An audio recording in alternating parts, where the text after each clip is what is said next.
Muy buenos días para todos. Muchísimas gracias por su asistencia. Es un honor para nosotros como Sociedad Colombiana de Retina y Vitrio contar con el doctor Carlos Mateo, quien nos brindará una interesante conferencia relacionada con la miopía. Muchas gracias también al comité organizador, a Leila, a Samuel. Es un gusto que hagan parte de nuestra sociedad, un honor también. Están todos bienvenidos a esta conferencia en la cual vamos a hablar sobre este interesante tema del cual el doctor Carlos Mateo es referente a nivel mundial. Doctor Carlos, muchas gracias por estar hoy con nosotros. Para nosotros es invaluable siempre contar con su generosidad, contar con sus conocimientos, contar con toda su experiencia que siempre han sido tan útiles en nuestro devenir profesional. Un honor tenerlo con nosotros y nuevamente muchas gracias por dedicar su tiempo el día de hoy a la educación y a brindarnos los conocimientos a nuestra sociedad. No, muchísimas gracias. Oye, el honor es totalmente mío. Es un placer veros. Más gente que ha compartido, como Leila, como Samuel, como Hugo, que ha compartido pues, muchos momentos con nosotros en Barcelona y otros colombianos que no veo en la pantalla, pero que son muy buenos amigos. Bueno, y es para mí un honor estar aquí y hacerlo tan fácil, ¿no? Gracias a los instrumentos que tenemos ahora para poder compartir ideas y, bueno, simplemente discutir cosas que a todos nos ayudan, ¿no? Bueno, Bueno, muy buenos días a todos. Como dijo Mauricio, en nombre de la Junta Directiva actual de ACOREF y el grupo de eventos académicos, para nosotros es un honor tener al doctor Mateo como conferencista y en esta ocasión, por supuesto, uno de sus exalumnos, nuestra asociada y compañera Leila Padilla, va a ser quien tenga el honor de presentarlo. Adelante, Leila. Muchas gracias a todos por estar conectados un sábado. Muy buenos días, gracias María Angélica, gracias Mauricio. Doctor Mateo, bienvenido. ¿Sí me Ah, escucha? te escucho perfectamente, Leila, Enc- perfectamente. Encantadísima, bienvenido a este espacio que nos brinda la virtualidad. Gracias por darnos esta oportunidad maravillosa de disfrutar tus enseñanzas y recibirlos con la contundencia directa de tu experiencia. Aunque seas altamente conocido, pues en nuestro gremio debo presentarte. ¿Me lo permites? Hombre, por favor. Es un honor para mí, pues, en esta mañana estar frente a mi maestro, el doctor Carlos Mateo, con más de 35, si no me equivoco, años de experiencia en cirugía vitreoretinal. No digamos más, no digamos No más, más. está bien. Tú empiezas a rebajar ya. Es socio fundador y oftalmólogo especializado en vitro y retina del IMO, del Instituto de Microcirugía Ocular en Barcelona. Eres profesor asociado al máster de retina ahí en esa misma institución y en la Facultad de Medicina de la Universidad Autónoma de Barcelona. Además, pues es docente a tiempo parcial de los módulos del ESASO. Y no digo de qué más, porque entonces no paramos, ¿no? Cuentas con una alta especialización en patología macular asociada a la miopía magna y por eso estamos disfrutándote hoy. Eres experto en trauma ocular, por eso sé que has estado con Huguito en muchos encuentros, ¿no? Y eres un importante referente, no lo podemos negar, a nivel mundial de la indentación macular. Tuvimos el gusto de presenciar tus primeras indentaciones, estar allí contigo, cómo se suturaba, cómo se debía hacer. Fue maravilloso. Le agradezco a Dios esta experiencia. De hecho, fuiste quien introdujo en España las técnicas de indentación macular para el tratamiento de la miopía alta, ¿no? Y también las técnicas de translocación macular como tratamiento en la neovascularización secundaria a la degeneración macular. Ya nos contarás si sigues con eso, ¿no? Además, ha sido catalogado como el mejor oftalmólogo en España. Por allí me enteré que 2 veces consecutivas en los premios Merco. Y previamente había sido incluido en el Retina Hall of Fame. Eres famoso y te queremos, Mateo. Cada año, mira que cada año valoras a cientos de personas de distintos países. Pudimos constatarlo, Marruecos, Pakistán, Siria. Alguna vez llegó un hermano de un rey por allá y además cortesanos también has visto. Pudimos conocer mucha gente del exterior en ese momento, ¿no? También participas como ponente en numerosos congresos internacionales y cuentas con, bueno, innumerables publicaciones, múltiples afiliaciones a sociedades científicas. Pero tu pasión, que no lo puedes negar, eres un maestro por vocación. Queremos, te recordamos incansablemente cómo no extendernos en elogios para ti, Pero bueno, si nos formaste con tanto cuidado, que yo recuerdo y lo cuento, cómo sujetabas mi mano en mis primeras intervenciones cuando me temblaba, ¿no? Y continúas haciéndolo. Yo me acuerdo que me llevaba, salimos a los preceptors, a los congresos, y sin temor siempre nos has transmitido tus conocimientos, tus nuevas técnicas quirúrgicas y aún esas divertidas experiencias en cada avance tecnológico. Entonces no me voy a extender más, los dejo en compañía de un gran maestro y colega, doctor Carlos Mateo. Adelante. Nada, oye, muchísimas gracias, Leila. Son palabras abrumadoras. La verdad es que a mí me divierte mucho lo que hago y es el problema de ser médico, ¿no? El problema, yo creo, el peor problema que es que eso que llaman vocacional, que al final se convierte en una religión y donde más pasas momentos buenos y malos, evidentemente, porque todos tenemos buenos y malos momentos, es durante la profesión. Y nada, agradeceros muchísimo de nuevo la amable invitación a estar aquí con vosotros en Colombia a 7 horas de diferencia. Y nada, si queréis empezamos. Yo creo que Adelante. no sé, Sí, adelante, doctor. pero déjame intentar compartir la pantalla. Lo hemos probado 5 veces, pero esto del Zoom, vamos a ver, yo creo que lo tenemos ahí. ¿Vosotros podéis verlo? Sí, señor, se ve muy bien. Perfecto. Sí, Súper. se ve Si hay perfecto. alguna cosa me paráis, ¿vale? De acuerdo, si hay una cosa me paráis. Bueno, la miopía. Ya sabéis, la miopía son 2 enfermedades, fijaros lo que os digo. Una anterior y una posterior. La anterior, despedimentos de retina, desgarros gigantes, roturas irregulares, roturas feas, y después está la parte posterior. Y la parte posterior, en algunos miopes, tiene una cosa que se llama estafiloma posterior, que todos conocéis muy bien, y que Spade hizo la perfecta definición, que es una deformación hacia afuera del globo ocular que tiene un radio de curvatura más pequeño que la pared, que digamos que el globo ocular, y es una definición perfecta. Y entonces veis ahí a la derecha, abajo a la derecha, veis un típico estafiloma amplio macular, donde veis el reborde en la zona nasal y cómo toda el área macular está hacia atrás, creando el alargamiento del globo ocular hacia atrás. ¿Cuántos pacientes miopes desarrollan estafiloma macular? Ono Matsui estudió ojos con longitud axial más de 30, o sea, una media de 30 milímetros, y estudió casi 200 ojos y dijo que el 51% desarrollaban estafiloma macular y el otro 49% desarrollaban un crecimiento, lo que ella llamó el barrel type. No tenía ninguna deformación que tuviera un radio de curvatura menor.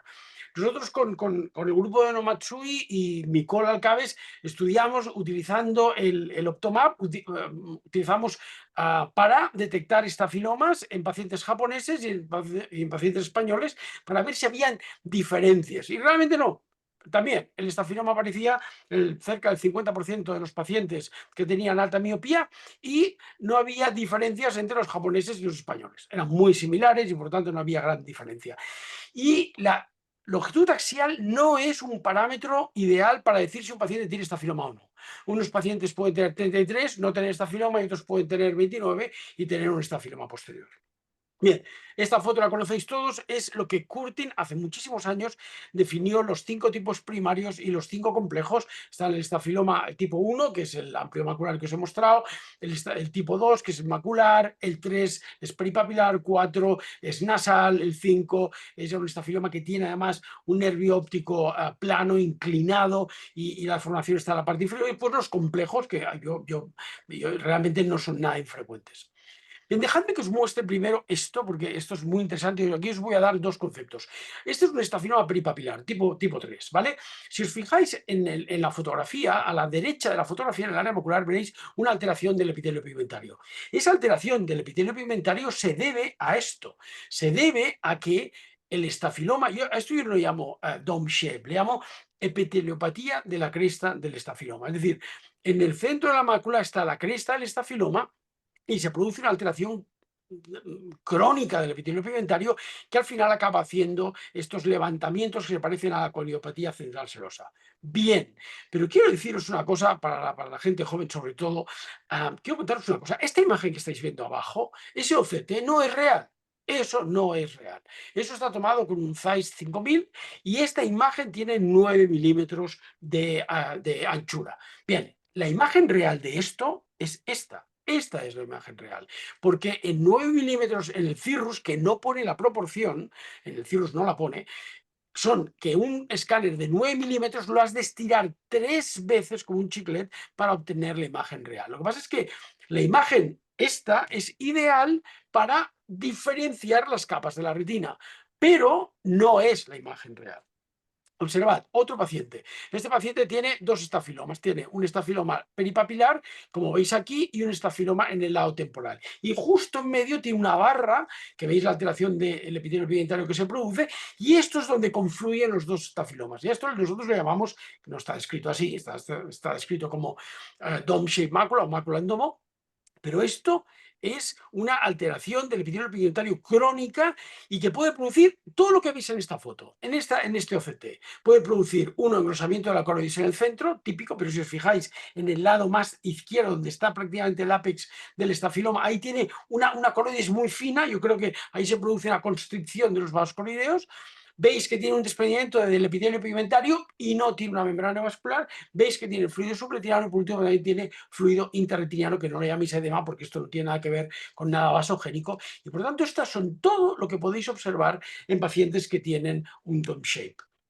Ahora tenemos OCTs nuevos y los OCTs nuevos nos permiten hacer escáneres mucho más largos y coger zonas mucho más amplias. Por ejemplo, este es un escáner de 16 milímetros que nos permite pasar desde la zona nasal hasta la zona temporal. Si miráis abajo a la izquierda veréis que pone 200 y una especie de un ángulo recto.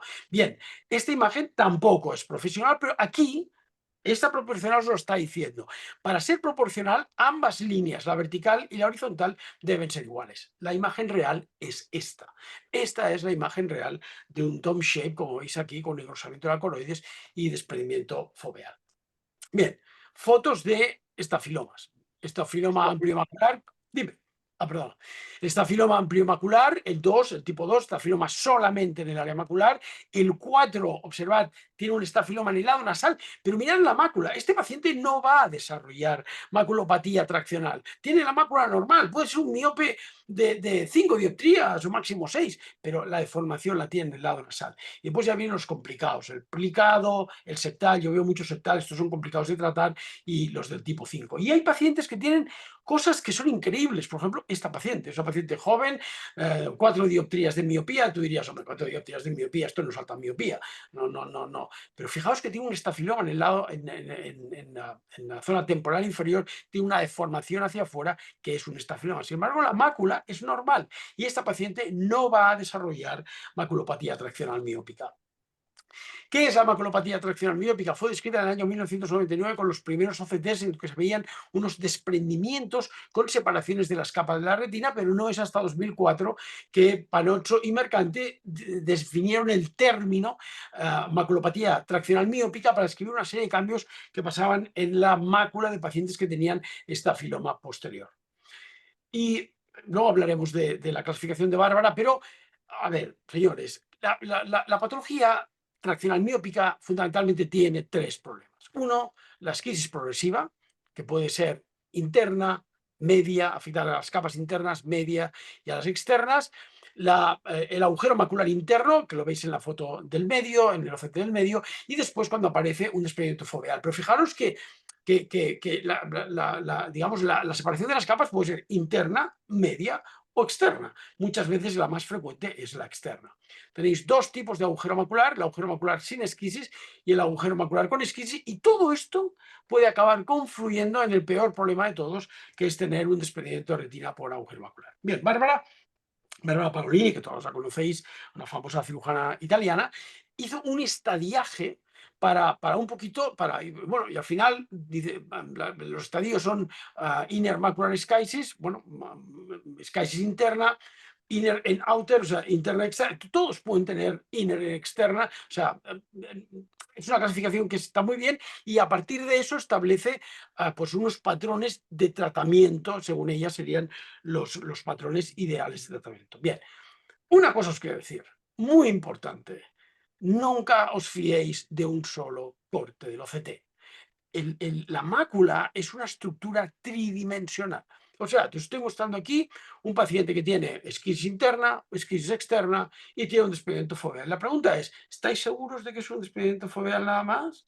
¿Estáis seguros de que este es un caso relativamente sencillo? Y si os muestro esto, ¿es lo mismo Pues el mismo paciente, solo que uno es un escáner inclinado a 45 grados y el otro es un escáner horizontal. Y es exactamente el mismo día del mismo ojo del mismo paciente. O sea que no os quedéis con un OCT, aprenderéis mucho más de la miopía haciendo vuestros propios OCTs o revisando todos los escáneres del cubo. Observad, este es otro paciente, luego os mostraré qué pasó con este paciente.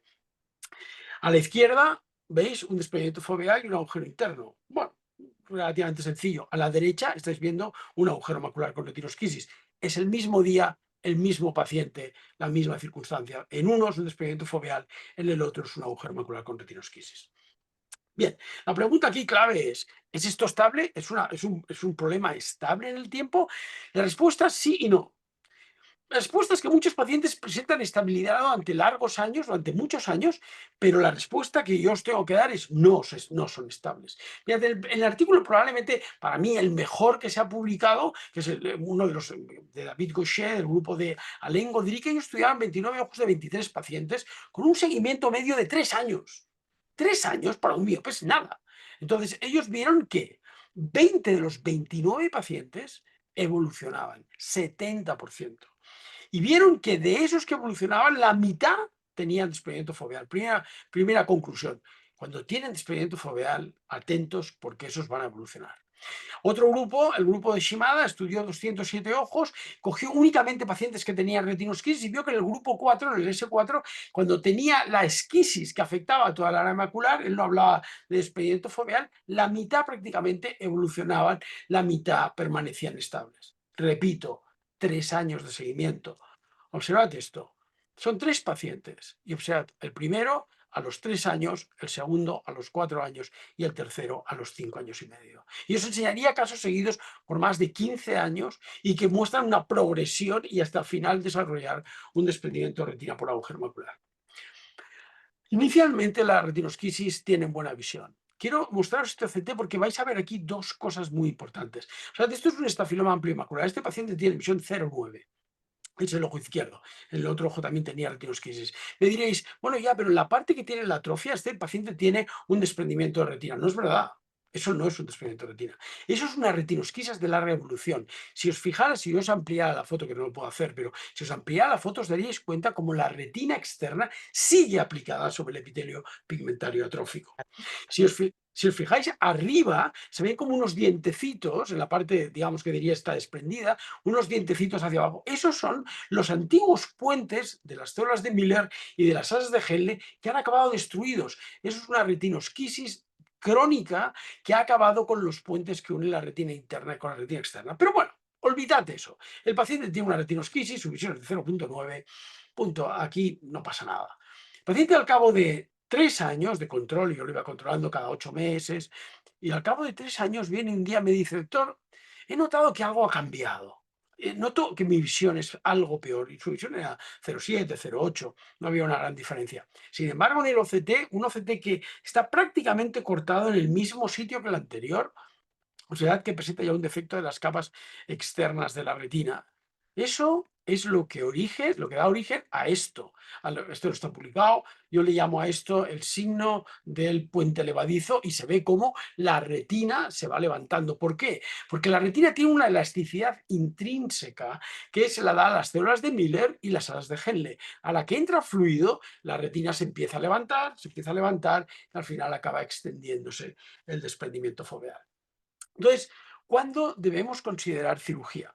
Y no lo habéis visto, pero los que habéis estudiado el artículo de Bárbara Parolini, en algún sitio pone el tratamiento, si el paciente es sintomático, entonces, ¿qué hacer si el paciente es sintomático? El problema del paciente miope es que si vosotros le preguntáis a vuestros pacientes miopes, ¿qué, doctor?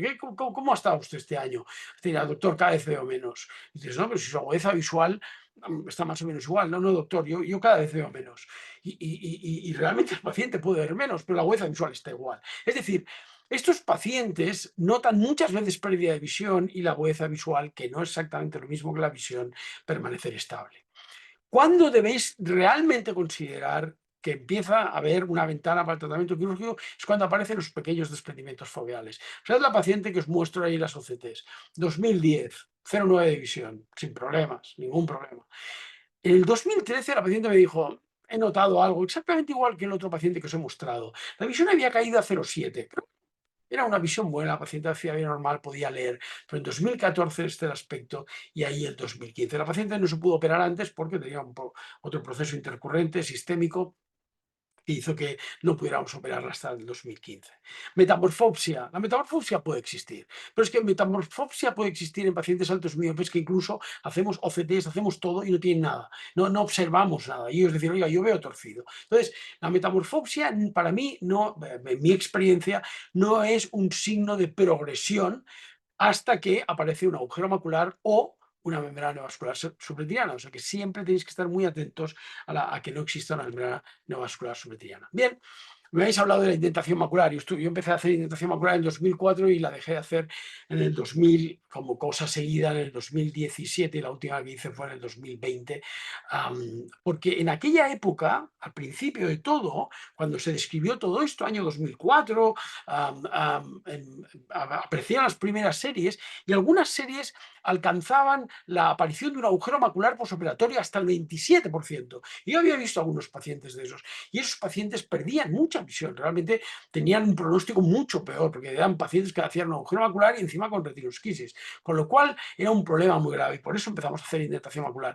Pero en el 2012 Shimada en Japón describieron la técnica que todos conocéis, que es el Foveal Sparing Island Peeling, es decir, quitar la limitante sin cruzar el área macular. Y a partir de entonces muchos cirujanos adoptaron esta técnica para evitar el producir un agujero macular con el pelado y con el tratamiento quirúrgico. Si cogéis la bibliografía, ya sabéis que cogiendo la bibliografía podéis ver series que dicen no cruces la fobia y otras que dicen cruza la fobia porque es igual. A ver, no siempre que crucéis la fobia se va a producir un agujero macular, pero llevar mucho cuidado en sobre todo pacientes que tengan desprendimiento foveal con techos muy finos o pacientes que tengan roturas de las capas externas, porque esos son los pacientes que más riesgo tiene a hacer agujero macular. Pero mi consejo es que siempre que podáis no crucéis la fobia, porque lo más importante es que no es necesario, o sea que no la crucéis, dejad la fobia en su sitio y ya os mostraré cómo se hace. Bien, después de dejar la indentación macular para las foveosquisis, nosotros, perdón, esto he sido yo, perdón, vale. Revisamos qué estaba pasando, porque dijimos, oye, a ver, si estamos haciendo bien o las cosas, o tenemos que volver a hacer indentación macular. Entonces revisamos 85 ojos tratados con vitrectomía pars plana por maculopatía traccional miópica y excluimos inicialmente los ojos que tuvieran menos de 6 meses de seguimiento o los que tuvieran atrofia en el polo posterior. Bien, en total fueron 52 ojos, de los cuales tras el tratamiento quirúrgico 27% permanecieron estables más o menos una línea, mientras que el 73% mejoraron más de 2 líneas. Por tanto, era importante lo que estábamos haciendo y solamente un solo paciente de los 85 que operamos, un paciente que tenía un desprendimiento foveal, desarrolló, como vais a ver aquí, desarrolló un agujero macular tras la cirugía, incluso conservando la membrana limitante interna. Y aquí podíamos entrar en otra historia que es sobre el gas. Tened en cuenta que los ojos que operáis con mejor agudeza visual van a tener mejor agudeza visual posoperatoria. Bien, ¿qué es lo importante? Mira, lo que hemos aprendido, lo que realmente hemos aprendido es a entender la interfaz vitreoretiniana. Dejadme que os muestre el primer caso. Esto es un paciente con como veis ahí, una retinosquisis, pérdida de visión. Observad, esto no es la membrana limitante interna. Ya he teñido y no es la membrana limitante interna. Esto es la hialoides posterior. Es elástica, es irregular y va donde quiere. Mientras que esto es rígido, tiene consistencia de cartílago y va como un poquito parecido a lo que pasa cuando hacéis cataratas, con lo que pasa con la cápsula anterior. Observad, volví a teñir a ver si quedaba algo. Y observad como aquí quedaban restos de la hialoides posterior en una zona y por lo tanto tuve que quitarlos también. Y al final recortáis la membrana limitante interna, simplemente os enseñaré cómo y todo se ha acabado. O sea, para cortar la membrana limitante interna, observad, membrana limitante interna continua, es muy rígida, podéis dar la vuelta a la mácula sin problemas. Y al final tenéis que recortarla un poco porque no vais a dejar todo eso ahí. Entonces, mi consejo es bajad el corte y bajad la aspiración. No cortéis a 10.000 cortes por minuto porque pasa esto, que el tejido entra y sale del vitreotomo y se vuelve incontrolable. Observad la cuchilla, hasta a unos 1.000 cortes por minuto. Observad cómo parece una tijera. Utilizamos baja aspiración, bajo corte y cortamos como una tijera. Ahora los aparatos, sabéis que el aparato de Dor con el que yo trabajaba durante algunos años tiene bomba peristáltica y podéis elegir la cantidad de líquido que tiene que entrar en la punta. Ahora, como sabéis, va a aparecer el nuevo Unity, que también es bomba peristáltica, y con el Unity podéis elegir también un cc, medio cc, vais a elegir la cantidad que queréis que entre en el vitreotomo y por lo tanto vais a controlar perfectamente la cantidad. Bien.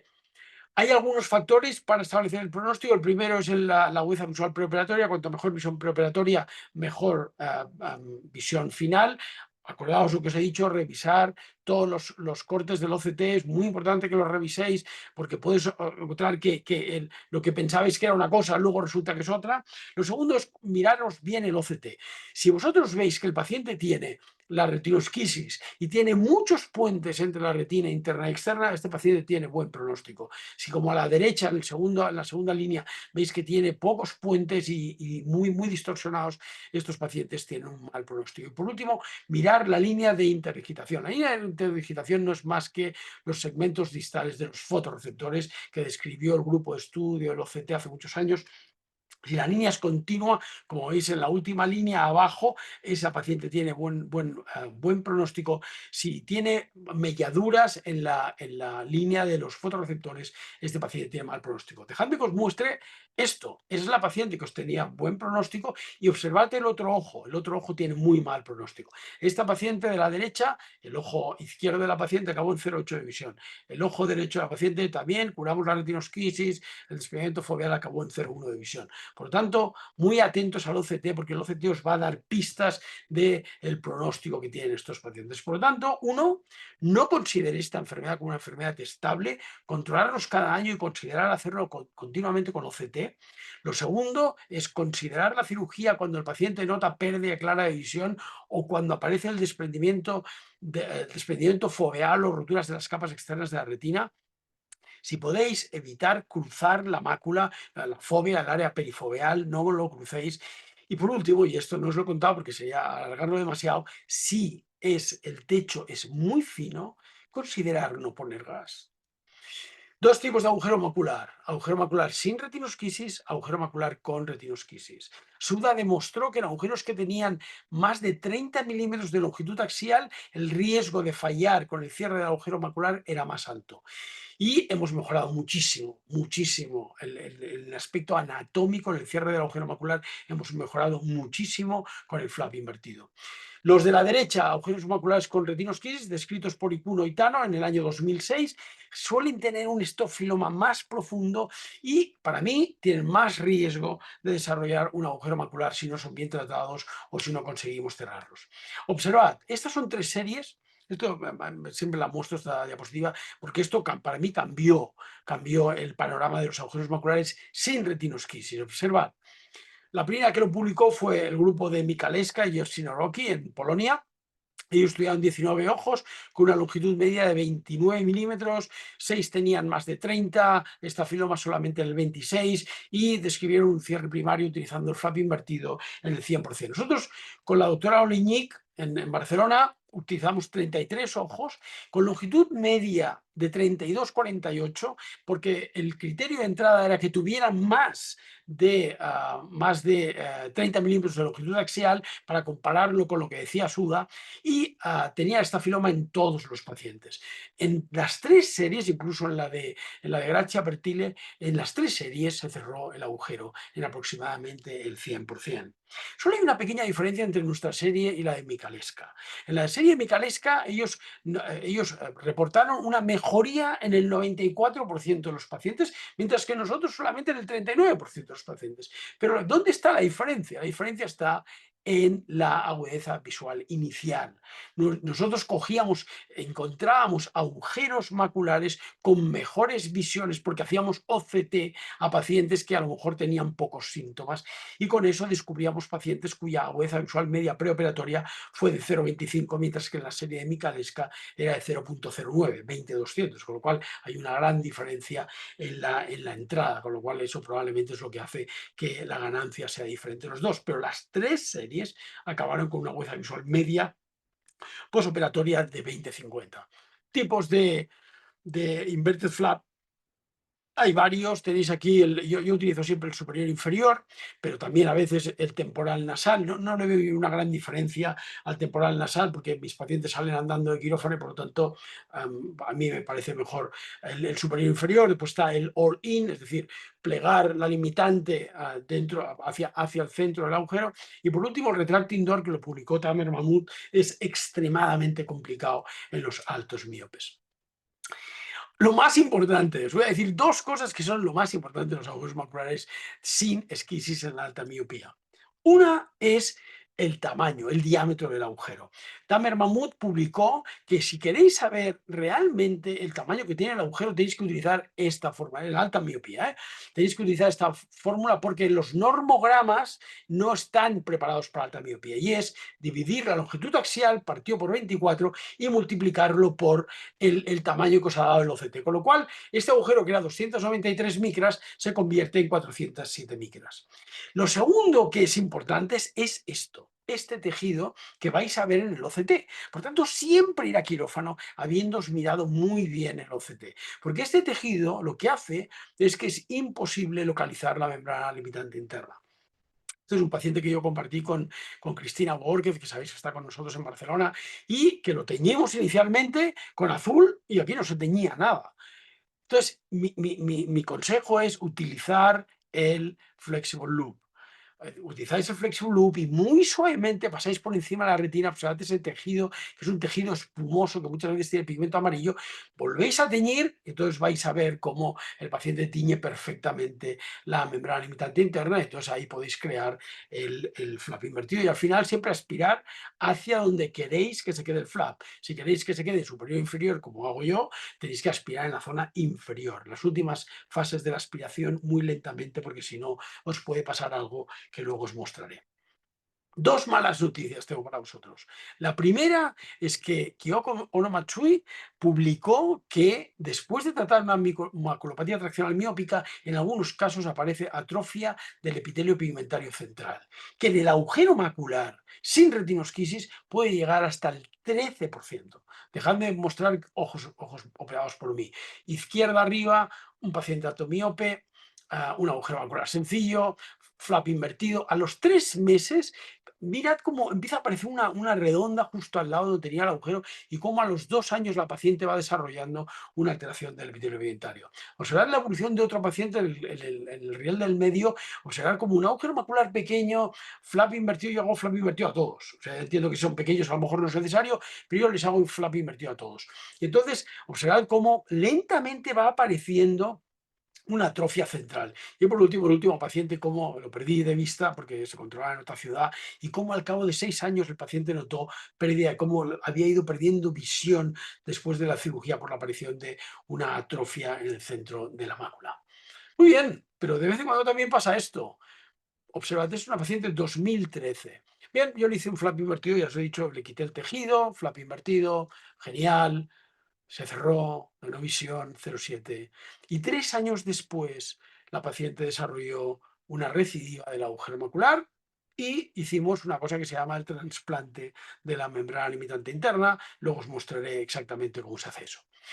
Bien, ¿qué os tengo que decir del agujero macular sin retinosquisis? Uno, hemos mejorado mucho el pronóstico anatómico. El funcional no tanto. Tenéis que distinguir entre la esquisis de la hialodis posterior, que se queda muchas veces pegada encima de la mácula, aunque veáis el anillo de Weiss flotar por ahí. Pensad que muchas veces estos pacientes tienen el vitrio cortical pegado sobre la mácula y eso impide que podáis teñir bien la membrana limitante interna, reteñir para estar seguros que la quitáis totalmente y sobre todo en ojos que tengan más de 30, utilizar el flap invertido porque mejora claramente el pronóstico visual. 2 palabras sobre el agujero macular con retinosquisis. Esto es el artículo original de, no la foto es mía, pero el dibujo es original de Ikuno y Tano. Y os voy a contar algo que Ikuno y Tano ponían en el año 2006 y que decían: el problema de estos agujeros es que cuando tú intentas bajar la retina interna hacia el epitelio pigmentario, el agujero tiende a abrirse. Y yo lo que he descubierto es que no es verdad, que no es verdad, que no tiende a abrirse. Ahora os voy a mostrar y os voy a explicar el porqué. Bien, y después estos agujeros para mí tienen más incidencia de desprendimiento de retina que no los agujeros maculares sin retinosquisis. Bien, mira, los resultados iniciales, tres series japoneses fueron muy pobres. Cerraban entre el 25 y el 50% y la agudeza visual mejoraba entre el 20 y el 40%. Resultados muy pobres en los agujeros maculares de los que tenían retinosquisis. Nosotros publicamos una serie de 16 ojos, como sabéis, con Nicola Alcabes en Barcelona, utilizando la indentación macular. Y oye, cambió el pronóstico. Fuimos capaces de cerrar el 100% de los agujeros maculares y la visión mejoró entre el 81 y el 86%. Otro grupo italiano, un grupo de Tommaso Rossi, en el norte de Italia, publicaron una serie utilizando solamente indentación macular y también fueron capaces de cerrar el 100% de los agujeros maculares. Pero en 2016 yo dije, oye, hemos mejorado mucho en el agujero macular sin retinosquisis, ¿por qué no empezamos a hacer estos agujeros con retinosquisis? Nos evitamos la indentación macular, que quieras o no es una técnica que no es fácil de hacer, que requiere mucho entreno y experiencia. ¿Por qué no intentamos hacer una serie de simplemente flap invertido en los agujeros maculares de retinosquisis? Y hicimos una serie que la publicamos también hace unos años con ojos de 30.99, 18 ojos como veis aquí, y se cerraron todos menos uno, que es el número 3. La visión mejoró de 0,3 a 0,5 de media, es decir, igual que los agujeros maculares sin retinosquisis, y pensamos, oye, ha fallado un caso. Y os tengo que decir que en ese caso me equivoqué. Me equivoqué, es el número 3. Dejadme que os lo muestre. Este es el caso número 3. Porque me lo enviaron para hacerle una indentación macular. Me dijeron, oye, te lo envío para que le hagas fuera de Barcelona. Y yo le convencí a la paciente de que no le haría una indentación macular, que ya no lo necesitaba, ya llevaba un par de casos operados y se habían cerrado perfectamente. Y a los 2 meses ya había desaparecido el gas, evidentemente. A los 2 meses se veía eso. La retinosquisis se había bajado, se veía el flap invertido encima del agujero, pero la paciente estaba pues un poco enfadada conmigo. Me decía, doctor, pero usted me dijo que me lo iba a cerrar y resulta que no se ha cerrado. Bueno, le hice una indentación macular y el agujero macular se cerró. Pero bueno, seguí con la serie. Y entonces pensé, oye, pase lo que pase. El caso número 8, visión 0,6, también agujero macular con esquisis, a los 6 meses no estaba totalmente cerrado el agujero macular y se fue cerrando progresivamente, y a los 12 meses el agujero estaba totalmente cerrado. El caso número 12, exactamente lo mismo. Al mes, que ya no quedaba gas, evidentemente, el agujero seguía abierto, pero tenía encima del agujero una fina capa que era la membrana limitante interna que había dejado. Se cerró. El caso número 18, exactamente lo mismo. A los 20 días el gas ya había desaparecido y al cabo de 7 meses el agujero macular estaba cerrado. Y lo publicamos con Matteo Carlà, un italiano espectacular, que estuvo del grupo de Stano Rizzo, que estuvo conmigo como 4 meses o 5 meses, y demostramos que existía un cierre tardío. Es decir, si tenéis la limitante encima en estos agujeros, la retina no tiende a abrirse, tiende a cerrarse. La retina tiende a cerrarse. Y diréis, bueno, son 4 casos nada más. Dejadme que os muestre otro caso. Este es una paciente que yo operé hace ya está fuera de la serie que publicamos. Es una paciente, ojo único, visión 0,05. El primer día posoperatorio, eso blanco que veis ahí, eso puede ser la membrana limitante interna o puede ser el brillo del gas sobre la limitante interna. Observad al mes, el agujero está abierto. No está cerrado. Y observad a los 2 meses, el agujero está abierto, no está cerrado.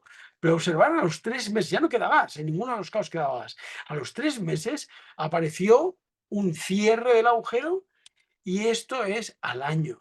Y su visión es de 20-40, 0,5. O sea que en este tipo de agujeros, creedme, si la membrana limitante está encima, esperad. No tengáis prisa, no queda gas, no pasa nada, esperaros. Y vosotros me diréis, bueno, ya, y si no tiene la limitante, ¿estás seguro de que si no tiene la limitante no se cerrarían? dejadme que os cuente lo que pasó con este paciente que os he mostrado antes. Lo vi en el 2019, 20/32 de visión, retinosquisis, ningún problema, pero dejé de ver al paciente. Y en el año 2022 me vino con pérdida de visión, 20/50, y lo que veis está ahí son cortes diferentes, lo he mostrado antes. Esto es un agujero macular con retinosquisis. Bueno, la cirugía ya os lo he explicado. Primero quitar los restos de la hialosis posterior, como veis aquí. Hemos teñido, tinción irregular, muy elástica. Esto ya es tinción más regular, ya es muy inelástico, consistencia del cartílago, acordaros, la membrana limitante interna, y empezamos a crear nuestro flap superior e inferior, pero me acerqué demasiado a la mácula, a la fóvea. Me acerqué demasiado. Y bueno, vi que me había acercado demasiado y entonces dije, vamos a cortar un poquito esto, pero vamos a poner perfluorocarbono líquido simplemente para poner bien, y ahí veis lo azul, para ponerlo bien. Pero al final aspiré demasiado rápido, esto no lo hagáis, y me quedé sin membrana limitante interna. Y dije, bueno, oye, igual se cierra, igual con el gas se cierra.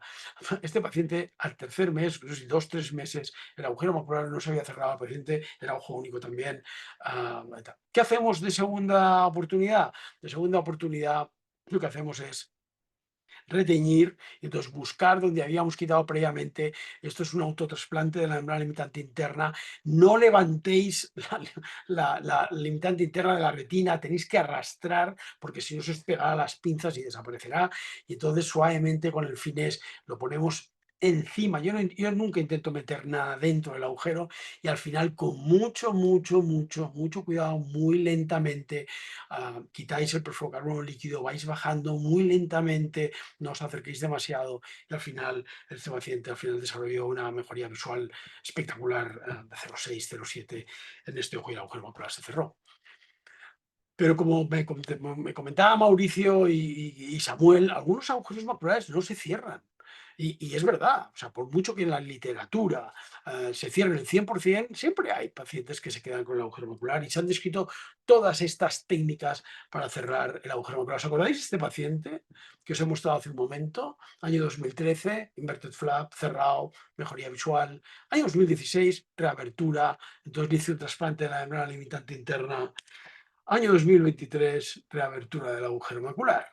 Entonces, ¿qué estoy haciendo ahora? Pues simplemente para no cansaros mucho. Nosotros ahora estamos trabajando con el trasplante de membrana amniótica, nos parece una cosa absolutamente espectacular. Además, hacemos el trasplante sobre la retina, no el trasplante bajo la retina. Bueno, vamos a seguir. Trasplante, porque quería deciros cuatro ideas sobre el trasplante de la membrana limitante, de la membrana amniótica, perdonadme. Esto es membrana amniótica liofilizada, lo que yo utilizo. Esta es la bibliografía que había cuando yo empecé a hacerlo. Y os voy a mostrar el mejor caso que yo tengo, y el caso que me hizo pensar que esto era algo. Y es el caso que veis a la derecha. Esa paciente que os voy a mostrar ahora es una paciente de 60 y pico años de edad, el otro ojo perdido por un despedimento de retina, y tiene un agujero macular que tiene un diámetro horizontal de 1472 micras, o sea, de aquí es bastante grande. Entonces, lo primero que hacemos es esteñir para ver que no quede ninguna membrana limitante interna, que tampoco iba a utilizar porque ese agujero es muy grande. Esto es la membrana amniótica, hacemos una especie, al principio las metía a través de otra esclerotomía, ponemos perfluorocarbono líquido encima de la mácula. Aquí les ponía al principio también concentrar plaquetas para que no se me moviera. Este es el postoperatorio. Este es el aspecto a los 10 días y a los 3 meses. Pero quiero que miréis a los 6 meses. Este paciente es de los países del este y no la vi a los 6 meses por última vez. Visión 0,5 y agujero macular cerrado. Pero no quiero que os fijéis en eso. Quiero que os fijéis en esos puentes que van de arriba a abajo, y en donde estaba el agujero macular, observar que aparecen líneas como si fuera una retina nueva. Y eso yo no lo he visto con nada. Con nada lo he visto, ni con el autotrasplante de la membrana limitante interna, con nada he visto esto. Entonces ahora en este momento, como os decía, estamos trabajando con el trasplante de la membrana amniótica. Por último, 2 ideas sobre el despedimiento de retina por agujero macular, y aquí iría yo al despedimiento de retina por origen del polo posterior. Bien, las técnicas son muchas, ya hemos contado el flap invertido, hemos contado el buckle, o sea, arriba a la derecha veis una foto de un buckle macular que yo puse hace muchos años con los nuevos OCTs que te permiten ver 16 milímetros, ventanas de 6 milímetros, con lo cual os da una idea mucho mejor. Esto es el indentador de Ando, veis la superficie cuadrada. En la foto a la izquierda, la primera, veis una paciente que, de hecho, la de la izquierda, la primera de arriba de la izquierda, es la última paciente que hice indentación macular y también le puse un implante subretiniano de membrana amniótica, cerrado el agujero y el despedimento de retina. También tenemos el trasplante autólogo de la retina, que fue ideado, otra vez he vuelto a hacer lo mismo, perdonadme. Abajo a la derecha veis el trasplante total de retina de Tamer Mahmoud y abajo lo que estamos haciendo ahora, que es el trasplante de membrana amniótica. Bien, pero una cosa os quiero decir. El agujero macular es lo típico, es el típico experimento de retinas por agujeros maculares. Pero no os fiéis mucho, porque a veces hay pacientes que desarrollan otro tipo de roturas que están, como os pone aquí en las imágenes, están en las áreas de atrofia o alrededor de los vasos o alrededor del nervio óptico. Es ahí donde tenéis que buscar si el paciente no tiene un agujero macular y son las típicas localizaciones de pacientes que desarrollan un despedimento de retina provocado por el polo posterior. O sea, un paciente que yo vi hace algunos años. Era una paciente que su cirujano había visto todos estos agujeros periféricos y lo había tratado con pues 360 grados con láser para evitar el despedimento de retina. Y la paciente tenía, como veis ahí, un estafiloma peripapilar, sobre todo más en la zona nasal. Pero al cabo del tiempo, al cabo de 2 años que lo vi por primera vez, también de fuera de Barcelona, me viene y me dijo: oye, doctor, es que tengo en la zona temporal del ojo izquierdo, veo una mancha, y yo sé que sois capaces de verlo, no sé la calidad que tenéis ahí, pero se ve aquí un desprendimiento de retina en el lado nasal.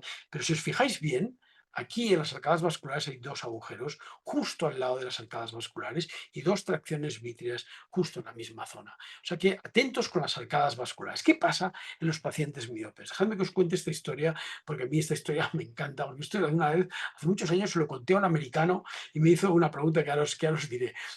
Lo que pasa en los pacientes es que con la edad, en los altos miopes, se les produce el estafiloma, donde sea. Pero cuando afecta al área macular, la retina empieza a tirar para atrás. Y la retina tiene 2 estructuras que son muy rígidas, que son los vasos retinianos y la membrana limitante interna, que como os decía antes, tiene la consistencia del cartílago. Lo que pasa es que es muy fina. Entonces, claro, no la consideráis así, pero es muy, muy rígida. Bien, y entonces un cirujano americano, una vez yo le estaba explicando esto hace muchos años, como 15 años, me preguntaba esto y me dijo: oye, ¿y por qué los vasos de la retina no crecen? Y yo le dije: oye, no tengo ni idea por qué no crecen, pero es así. Y por eso, si fijáis en la foto de la derecha, los vasos de la zona sobre el estafiloma son rectilíneos, no son en forma de C como en los pacientes hemétropes, son rectilíneos, porque el estafiloma va tirando hacia atrás y los vasos se van poniendo rectos, se van poniendo tensos. Bien, si cogéis un OCT, este es un paciente operado por una retinosquisis y desprendimiento foveal, ahí veis los Donfels en la parte superior del OCT, pero aparte, en la parte de abajo, donde corta el OCT, veis estas puntas que no son más que los vasos retinianos que no crecen. Por mucho que quitéis la membrana limitante interna, no crecen. Por mucho que hagáis una indentación macular, no crecen, porque ahí no les va a afectar la indentación macular. Bien, entonces, en muchos casos, además, estos vídeos de Onomatsui, además, tienen tracciones del vítreo. Por lo tanto, aquí tenéis 2 tracciones, una hacia adentro y una hacia afuera.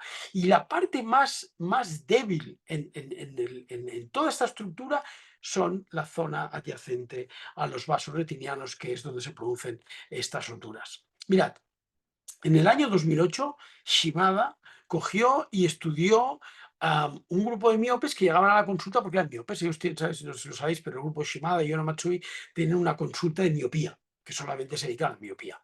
Entonces, pues bueno, ellos estudiaban ojos que tenían más de 26.5 de longitud axial, que es la definición de la alta miopía. Tenéis que tener en cuenta que 26.5 está bien como definición, pero bueno, una definición muy relativa, ¿no? Porque no son tan altos miopes. Pero ellos descubrieron que en este grupo de pacientes el 49% tenían quistes paravasculares y algunos pacientes tenían agujeros maculares internos.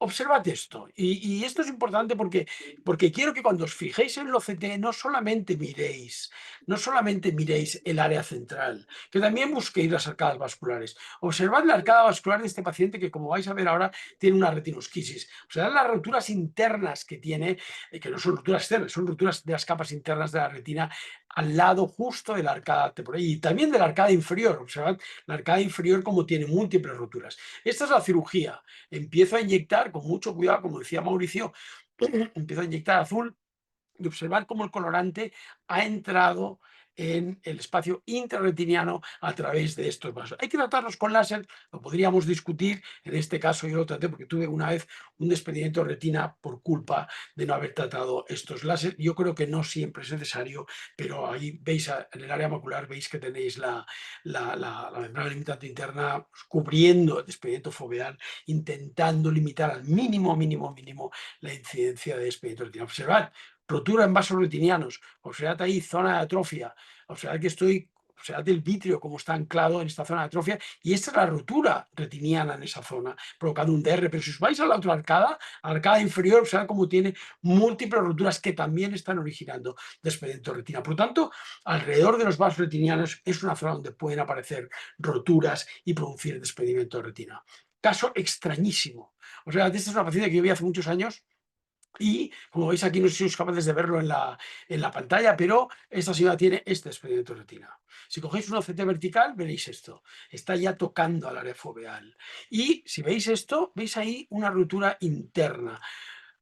Observad qué pasa cuando hago el OCT. Observad la arcada arriba y cómo se ven múltiples roturas en la arcada vascular, pero no se comunica con el espacio subretiniano. Sí, ahora subiremos con el corte hacia arriba, y ahora vais a encontrar que las roturas externas no están en el mismo sitio. Por lo tanto, mucho cuidado con estas roturas de las capas internas de la retina y roturas paravasculares, porque pueden ser origen de desprendimiento de la retina. Por último, desprendimiento de retina por agujero macular. Y ahora os voy a contar cómo yo lo hago. Se puede hacer de 1000 maneras. Hay 1000 maneras para hacerlo, pero yo os voy a contar la manera más importante para mí. Izquierda tenéis un tipo de desprendimiento de retina, derecha otro tipo. Los dos tienen agujero macular como causa de desprendimiento de retina. Izquierda solamente afecta al estafiloma posterior. Derecha afecta hasta la retina periférica. Vamos al primer caso, vamos a los casos que tienen un desprendimiento de retina que solo afecta al área macular. Lo que yo hago en estos casos es lo siguiente. Cojo y les pongo, hago la vitrectomía, evidentemente, entonces vitrectomía central periférica, no me mato en intentar, tiene un problema, está en el polo posterior, y entonces meto perfluorocarbono líquido y tapo el agujero. Ya el agujero está tapado, ya el líquido no puede salir por ningún sitio, se queda como una burbuja ahí. Veis que la retina no es transparente. Ahora estoy trabajando máxima magnificación. Veis cómo se mueve. Este movimiento que hace es del microscopio, que muchas veces no lo vais a percibir, pero es el microscopio el que se está moviendo. Entonces me meto dentro del agujero y empiezo a aspirar. Y vais a ver cómo la retina, vais a ver cómo se empiezan a ver los vasos coroideos, porque estáis disminuyendo el fluido el fluido subretiniano. Y a partir de ahí, lo que vamos a hacer ahora va a ser teñir. El agujero macular va a estar cerrado porque el perfluorocarbono líquido lo está cerrando. Y estamos tiñendo entre el perfluorocarbono líquido y la retina. Y estamos evitando que este colorante se vaya al espacio subretiniano. Porque si no lo hacéis así, se va a ir al espacio subretiniano. Entonces estamos tiñendo, poco a poco teñimos en la superficie de la retina, inyectando muy poquito, quitamos el poco colorante que haya quedado en el centro del agujero y a partir de ahí, con el soporte del perfluorocarbono líquido, empezamos a crear nuestro flap invertido que al final vamos a poner en el centro del agujero y podemos conseguir el cierre en casos como este que tiene un buen estafiloma. Otro caso, un gran estafiloma de estos del tipo complejo que hablábamos antes, el sagital, y como el agujero macular no está en el centro del estafiloma posterior, lo veis ahí, está en la caída del estafiloma y hacemos lo mismo. Inyecto primero perfluorocarbono líquido, el líquido se va hacia la periferia, aspiro a través del agujero y tiño. Esto no es la membrana limitante interna, es elástico. Lo elástico no es limitante. Esto sí es membrana limitante interna y vamos a crear ahora el flap invertido poniéndolo encima del agujero macular y esto es el agujero macular cerrado. Bien, pero cuando tienes despegamiento de retina hasta la extrema periferia es mucho más fácil. Lo que tenéis que hacer es exactamente lo mismo y lo que podéis hacer es simplemente hacer una pequeña retinotomía en la parte más superior, os quitáis el fluido subretiniano y ahí se acaba la historia. O sea, este es el caso que os mostraba en la fotografía. Vamos a hacer primero vitrectomía. Empezamos a inyectar perfluorocarbono líquido y todo el fluido se va a la extrema periferia. Entonces, en el punto más alto, el punto más cercano a las 12, pequeña retinotomía, le hago una pequeña retinotomía, aspiro el fluido y ahí se me acaba el fluido subretiniano o la mayor parte de él. Nunca vais a quitar todo el fluido subretiniano.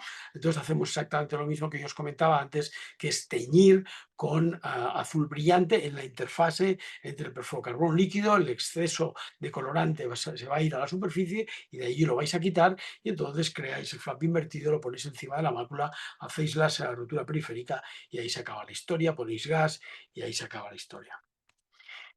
Bien, como os decía, en este momento, en agujeros grandes, en agujeros feos, con atrofias del epitelio originario que estamos utilizando, es membrana amniótica. Este es un caso muy desgraciado, es un paciente ojo único también, atrofia en el otro ojo, había estado operado también de despegamiento de retina previamente y el otro ojo tenía una atrofia tremenda, muy mala visión. Entonces, un despegamiento de retina por agujero macular.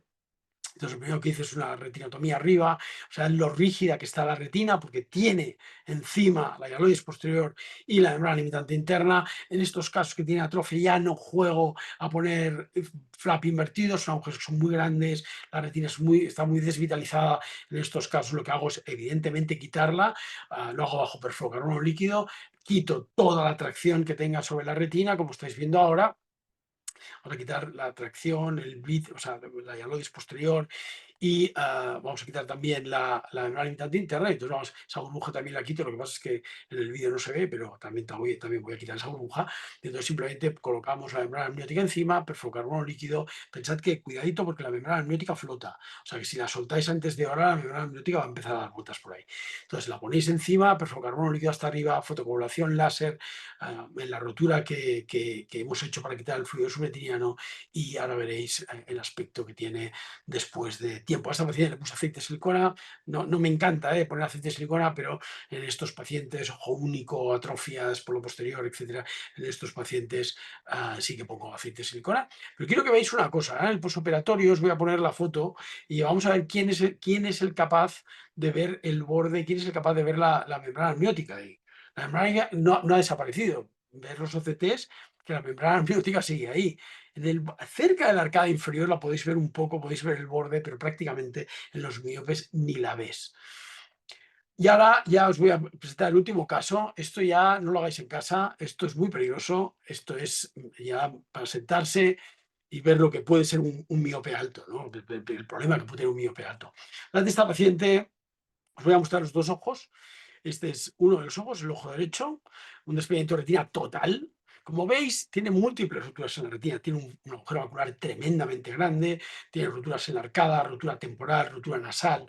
Entonces, simplemente aspiré, porque esto no lo vais a ver muchas veces, aspiré perfluorocarbono líquido, intenté quitar lo que pude. La verdad es que es muy difícil quitar la hialoides posterior que seguía pegada, ahí podéis haceros una idea cuando tiña, os vais a hacer una idea del tamaño del agujero macular. Y bueno, simplemente quitamos la membrana limitante interna simplemente para relajar al máximo la retina, para que no tuviera fuerza hacia adentro. Y esto es una membrana amniótica gigante, que yo creo que ahí me pasé un poco porque no calculé el tamaño bien. Entonces es una membrana muy grande para cerrar todos los agujeros, arcadas, nasales, el agujero macular evidentemente que era muy grande. Entonces nada, simplemente estamos inyectando perfluorocarbono líquido, estoy intentando estirar la membrana amniótica, inyectando perfluorocarbono líquido. Es muy difícil que no te quede ningún pliegue en la membrana amniótica, es muy difícil porque es muy grande y al final pues aceite de silicona. Este es el ojo y esto es al cabo de no sé, 6 meses o un año se ha contraído en el lado. Y este es el otro ojo de la misma paciente, como veis, muy mala visión en los dos, la misma historia de antes, vamos a teñir bajo perfocarbono líquido en este caso, y vamos a quitar también, vais a ver cómo el colorante entra a través de múltiples agujeros en el centro del área macular, en las áreas de atrofia. Evidentemente vamos a quitar todo también, vamos a quitar la hialodis posterior, la membrana limitante interna, todo lo que pudimos, y al final, en este caso, esto es la membrana limitante interna, y al final quitamos el perfocarbono líquido y, de nuevo, como os decía yo antes, vamos a poner un implante de membrana amniótica encima de la mácula para tapar todos esos agujeros que tenía en el centro macular y que provocaban ese desprendimiento de la área macular, y para evitar que ese desprendimiento también se haga extenso y se desprenda toda la retina y no tengas ninguna poción. Y esto es el paso final, ya estamos llegando a perfocarbono líquido, y al final, pues fluido aire, el flap no se mueve, como veis, la membrana no se mueve, y esta es la fotografía. Aquí no veis para nada la membrana amniótica, que sí la veis en el OCT, y este es el aspecto de los dos agujeros al cabo de mucho tiempo, uno de 0.05, el otro 1.008, y con esto el paciente se defiende. No he vuelto a tocar el ojo izquierdo, podría repetir la cirugía y quitarle esa membrana y ponerle otra, pero la verdad es que la paciente ya en este momento ya se defiende más o menos, pero ya ha tenido mala visión. Y con esto ya no quiero aburriros más, porque esto ha sido como muy largo, y nada, simplemente daros las gracias. Si tenéis algún comentario, si tenéis alguna cosa o alguna crítica, porque me encanta algunas críticas, siempre algunas cosas, me encanta lo que queráis. Leila. Muchas gracias, doctor. Excelente presentación, como siempre. Gracias por compartir su experiencia con nosotros y abrimos la discusión. Me gustaría hacerle una pregunta, y es: en esos casos de agujeros muy grandes, recidivados, ¿qué opinión le merece el trasplante autólogo de retina? A ver, yo, claro, no he hablado de eso, pero yo lo he hecho también. Trasplante autólogo también lo he hecho. El problema es que yo no he visto mejorías. Yo soy muy amigo de Tamer Mahmoud, y la idea es brillante y es muy buena, pero a mí no me han mejorado. Entonces, o sea, ves ahí, o sea, a ver, o sea, cerrar un agujero macular lo puedes cerrar de muchas maneras. Hay gente que está poniendo Tenon, o sea, Tenon en el agujero. Entonces tú le dices al paciente: el agujero macular está cerrado. Pero lo que tenemos que intentar es que el paciente gane algo de visión, que es difícil, que no te pacientes altos miopes. Entonces yo, o sea, si tú me preguntas a mí en este momento, prefiero mucho más la membrana amniótica que el trasplante de retina autóloga, porque encima, si el paciente no tiene desprendimiento de retina, tienes que ir a la periferia, tienes que cortar un trozo de retina, tienes que trasladarla al centro, tienes que calcular bien el tamaño, que sea 25% más grande que el agujero, tienes que hacer láser allí. Bueno, realmente yo lo dejé hacer, lo hago con Tamer muchas veces, es una excelente idea, pero yo no tuve, de hecho yo estaba en el grupo y me salí, porque yo no tenía buenos resultados, no tenía unos resultados que para mí fueran satisfactorios. Pero bueno, oye, pues, hay cirujanos que tienen excelentes resultados, y por lo tanto, yo te digo mi opinión, yo no lo hago. Gracias, doctor. Adelante, doctor Castro. Carlos, qué bueno tenerte aquí. Muchísimas ¿Cómo gracias. estás? ¿Qué tal, amigo? ¿Cómo estás? ¿Qué tal?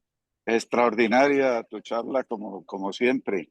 Yo tengo Ah, dos preguntas. Yo también soy amigo de la membrana amniótica en los recurrentes, eh, y he visto unos resultados muy bonitos, pero eh, sobre el tamaño, tú dices 25% más grande que el agujero, pero pues esas membranas que pusiste se veían como bastante No, más no, no, no, grandes. no, no, Ah, no, no, es que me ha preguntado sobre el trasplante de retina autólogo. bueno. Autólogo. Entonces, un comentario sobre el tamaño de la membrana.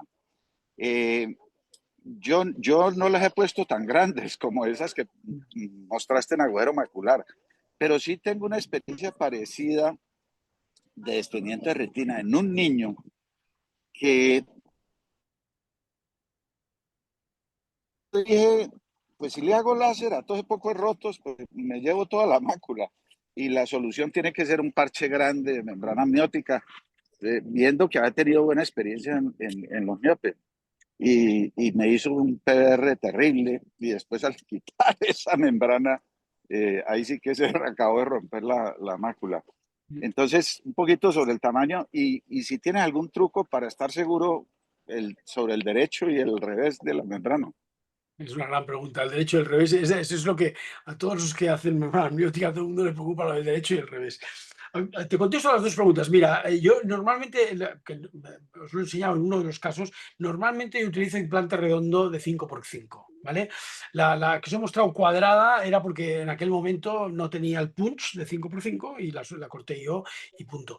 Pero normalmente hago 5x5. Tú dices, hacerlo un poco más pequeño, bueno, puede ser, pero a mí 5x5 me parece un diámetro excelente. En cuanto al delante y el revés, estas son membranas liofilizadas. Yo prefiero utilizar membrana liofilizada, no membrana criopreservada, porque la membrana criopreservada es muchísimo más gruesa y tiene corion, tiene corion, y el corion se contrae. Entonces, muchas veces, a veces puse algunas, entonces he observado pliegues y cosas que no me gustan. Entonces, me gusta que sean finas, no me gusta, y además que los factores proliferativos de la membrana criopreservada y la liofilizada son los mismos. La única diferencia es que son más finas. Es más fina la membrana liofilizada y por lo tanto utilizo membrana liofilizada. A ver, el implante tan grande del último caso, es un caso excepcional, como digo, no lo hagáis en casa, o sea, pero bueno, prefiero tener a la paciente con eso que no con la retina totalmente expendida, porque si no, tenía que haberle hecho láser, no a la mácula, no, a todo el polo posterior hasta prácticamente el ecuador. O sea,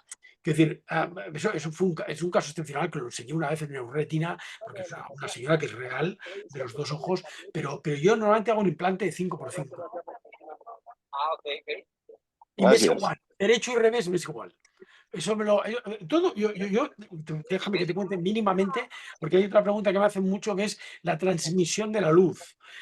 Yo todo esto lo sé por Tongal Tetzel, que es un cirujano americano que está en Columbia, que es el presidente del grupo de fellows de Stanley Chang, a través de un paciente, una historia muy larga de contar que no viene al caso, pero Tongal estudió mucho la transmisión de la luz a través de los implantes estos, y sobre todo, y si era importante ponerlo de un lado del otro. Y él lo utiliza criopreservada, no liofilizada. Y me dijo, ¿sabes qué te digo? Es igual. Ni las tiño, me es igual ponerla del derecho que del revés. Lo más importante es que se quede en su sitio. A mí, de las que yo he puesto, hay gente que me pregunta, oye, ¿y no se te ha movido? No se me ha movido ninguna. Cero, ninguna se ha movido. Donde las dejé, se han quedado. Hay una que tiene un pliegue, pero lo tenía al día siguiente, pero no se ha vuelto a mover. O sea que ni se mueven y ya te digo, no intento ni saber si es del derecho o del revés. ¿Le combinas pegante tisular algunas veces? He estado poniendo concentrado de plaquetas. No en Dorret, concentrado de plaquetas. Pero tampoco creo que sea muy importante. No lo tengo claro y no he utilizado Tisukol y esto no lo he utilizado. Gracias. A ti. Adelante, Samuel, con tu pregunta. Hola, doctor. Gracias por todo. Definitivamente gracias por el tiempo que nos das hoy en tu tarde de Barcelona. Como siempre, muy fiel a enseñarnos. Desde que te conocí hace 25 años y vi tus primeras conferencias en el Masnou QC de miopía, fuiste la mayor inspiración para mí. Hoy tengo un par de preguntas, en este momento tengo un par de preguntas para ti. Una, en uno de los casos dijiste que no recomiendas dejar gas cuando el techo del agujero es muy delgado. Ese es un punto para saber, en estos casos, en algunos casos no dejas gas, sino dejas aire. Esa es la pregunta. La segunda, en los desprendimientos de retina miópicos, definitivamente sigues poniendo la banda con el tema de la crítica de que al ponerle la banda los miopizamos más. Esas serían mis dos preguntas. Gracias. Ok, vamos a empezar por la primera. A ver, lo del gas parece muy lógico, o sea, parece muy lógico dejar gas, porque tú dices, hombre, voy a hacer algo para que apriete, ¿vale? Pues no, o sea, no es real, nos lo podemos creer, pero no es real. Es decir, tú cuando aprietas, y ahora te voy a poner un ejemplo, estos plásticos que ponen a veces para trasladar cosas, que tienen estas burbujas cerradas, que para los impactos, si tú la apretas, ¿Se va al aire? No, no se va al aire. El aire no se va a ningún sitio. El fluido subretiniano se va a ir porque el epitelio pigmentario se lo va a llevar. ¿Vale? Pero hay un artículo que se publicó hace mucho tiempo que decía que el tiempo de evolución se acortaba poniendo gas. Decía que ayudaba a acortar el tiempo de evolución. Y bueno, eso te lo puedes creer, pero hay otros artículos que dicen que no, que dicen que las complicaciones son mayores. Y en esa paciente que os he contado que yo tuve, yo estoy convencido que lo que pasó es que, ahora imaginaros, es que no os lo he puesto porque he pensado que era liarla demasiado, tú imagínate que tienes el paciente mirando hacia el frente, ¿vale?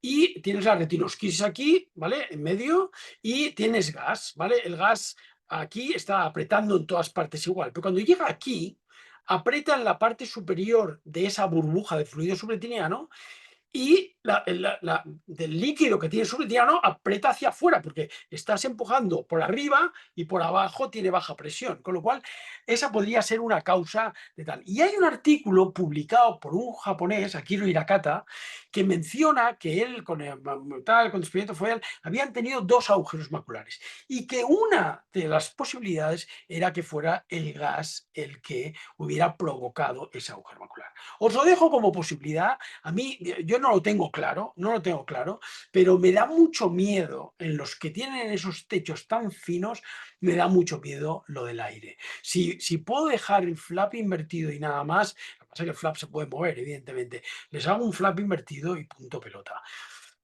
Pero no te puedo decir más, porque ya te digo, en mi casuística es un caso y entonces intenté explicarlo y aquí en Hirakata son 2 casos, ¿no? Publicado en Japan Journal of Ophthalmology 2006 creo que era, o 2016, ¿no? 2006 o 2016. En cuanto al desprendimiento de retina en los miopes altos que tienen, había añadido diapositivas pero las he quitado para no hacerlo muy largo, yo les pongo banda a todos porque... vamos a ver, muchos cirujanos me dicen por qué les pongo banda y yo siempre digo lo mismo, y en los miopes más. O sea, no es lo mismo trimar el vitrio periférico, cuando la gente hace, pues cogen, intentan y empiezan a comerse ese vitrio periférico, no es lo mismo eso que quitar bien la hialoides posterior. Pensar que la hialoides posterior en los altos miopes es tremendamente irregular el borde posterior y muchas veces se va hacia atrás creando estas roturas tan posteriores. Entonces, yo creo que la banda lo que ayuda es a relajar el borde posterior en la base del vitrio. A mí me es igual que se miopicen 2 dioptrías, que las bandas que yo pongo son 2 dioptrías, que es lo que se miopizan. 2 dioptrías es que a mí es igual. Luego, oye, cuando hagan cataratas, he hecho vitrectomía también, cuando hagan cataratas ya se las quitarás. O sea que no me preocupa demasiado. Me preocupa, lo que me preocupa realmente es que no se pegue la retina a la primera. Eso es lo que realmente me preocupa. Totalmente de acuerdo, gracias. Esas son mis preguntas. Eh, gracias, Samuel. La doctora Natalia Camacho, por favor, tiene 2 preguntas. Nati, puedes compartirlas. Adelante. Hola, buenos días. Hola, doctor Natalia, ¿cómo Mateo. ¿Cómo estás? estás? Muy bien.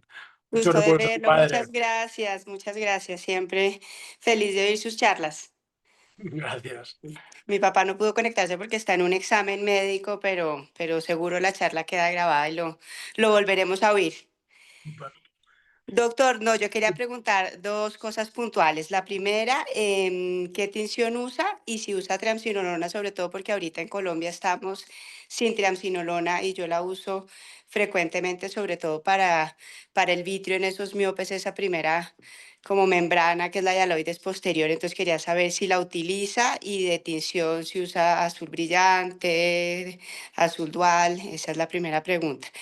Y la segunda ya más o menos la contestó con la pregunta de Samuel, era el taponamiento que usaba en maculosquisis y en agujero macular. perfecto. Gracias. Mira, empiezo por la última. En agujero macular utilizo un solo gas, que es el SF6 al 20%. Punto. O sea, no utilizo C3F8, no entiendo. Los agujeros maculares o se cierran pronto o no se cierran. Pero por Perfecto. mantenerlo ahí, no se hace. Entonces, utilizo el SF6 al 20% y con eso tengo un poquito de hipertensión posoperatoria porque no es verdad que el 20% del gas puro no sea expansible, se expande un poquito, pero bueno, al día siguiente tienen 26, pues bueno, pones tratamiento y se baja y punto. Ya me da bien para que se quede bien pegada la limitante. Por lo tanto, solo pongo un gas. En retinosquisis, te repito, tengo un sentimiento encontrado. Uno, no tengo claro que el gas acorte ni, ya te digo, está publicado, pero también está publicado lo contrario. O sea que no tengo claro, pero si me lo preguntas, muchas veces dejo aire. O sea, no soy Exacto. infiel a mí mismo. Todos tenemos nuestras contradicciones y yo la tengo. Entonces, dejo aire y punto. Y la primera atención, a mí, ¿sabes qué pasa? Que a mí la atención ahora no me gusta nada. O sea, a veces la utilizo, evidentemente la utilizo, pero no me gusta mucho. Yo miro mucho el OCT. Entonces, intento ver el vídeo. Si tengo claro que me puede ayudar a quitar el vídeo, o sea, al vídeo que está pegado a la retina, ese no me va a ayudar. Porque se tiñe muy mal con triamcinolona también. O sea, se tiñe la hialodis posterior, se tiñe bien. Ujú, Pero ese vitreosquisis que está encima ujú. y ese tejido que le llaman lamellar Holy Retinal Proliferation, eso que tú ves en el OCT, que dices, es un Sí. tejido que está encima de la mácula, a eso no ayuda en nada, pero nada, o sea, nada. O sea, eso lo que único que ayuda es, en mi opinión, el finés. Y alguno me dirá, oye, ¿y utilizas el pincel de Tano? No, el pincel de Tano no, porque hasta Tano, antes de fallecer, pobre, dijo, no utilicen el pincel de Tano porque es demasiado abrasivo. Porque el pincel de Tano es muy abrasivo, tremendamente. Si hacéis demasiada presión, vais a producir unas líneas de interrupción de flujo exoplásmico brutales. Entonces, el finés totalmente extendido y muy suave sobre la retina, que no veáis prácticamente nada sobre la retina, ¿de acuerdo? Y ya veréis cómo os queda una especie de material fluffy, esponjoso, y una vez habéis hecho eso, teñís otra vez y vais a ver la membrana limitante interna, y solamente utilizo el azul brillante.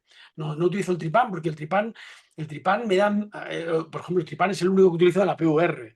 En la PVR utilizo tripán, no utilizo azul brillante, pero en los miopes prefiero no utilizarlo por el tema de toxicidades, Ujú. prefiero no utilizarlo, utilizo brillante. Gracias. Muchas gracias, doctor. Súper. Oye, mucho recuerdo a tu padre. Gracias. Mauricio, adelante.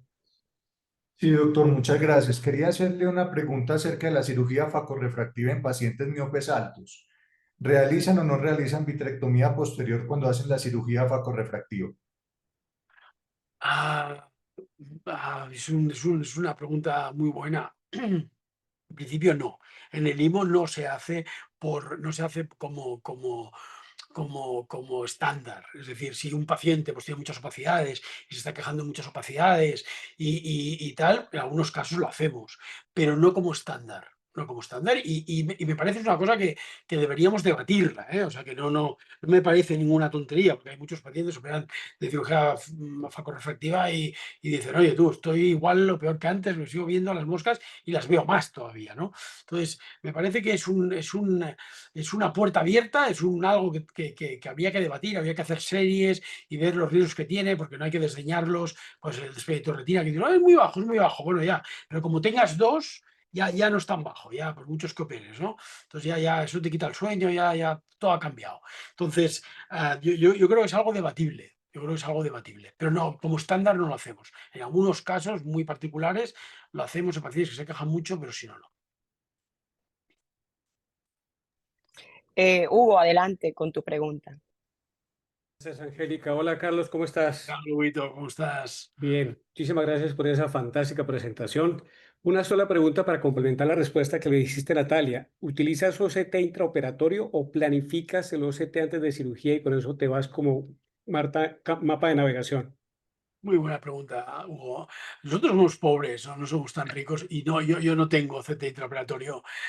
Creo que el OCT intraoperatorio sería de alguna utilidad en aquellos casos que has quitado tal y dices, "Hostia, ¿le he hecho un agujero o no se lo he hecho o qué ha pasado, ¿no?". En esos casos te iría bien. Pero la calidad que te dan los OCTs de la consulta no te lo da el OCT intraoperatorio. No, para nada. Y después dice, no, va bien porque puedes mirar dónde cogerla. No, mira, oye, yo a una pantalla miro a un sitio, no miro a dos. O sea, yo estoy mirando o miro la tinción o miro el OCT. Y el OCT no me da ni mucho menos la misma visión que la visión directa. Entonces, está muy bien si lo tienes, lo van a aprovechar mucho los cirujanos de segmento anterior, porque para los cirujanos de segmento anterior creo que es muy útil, pero para los cirujanos de segmento posterior me encantaría tenerlo, porque todos queremos tener juguetes nuevos, pero no, no lo tengo y la verdad es que no, la verdad es que no le echo tanto en falta, pero si lo tienes, si lo tuviera, lo utilizaría, ¿eh? Lo utilizaría y lo utilizaría cada vez más y tal, pero no creo que me marcara mucho lo que decía uno de los cirujanos que hablaba para Zeiss y decía que el OCT intraoperatorio le había hecho cambiar... que había hecho cambiar un poco la cirugía viendo el OCT intraoperatorio. Pienso, hombre, no, eso no.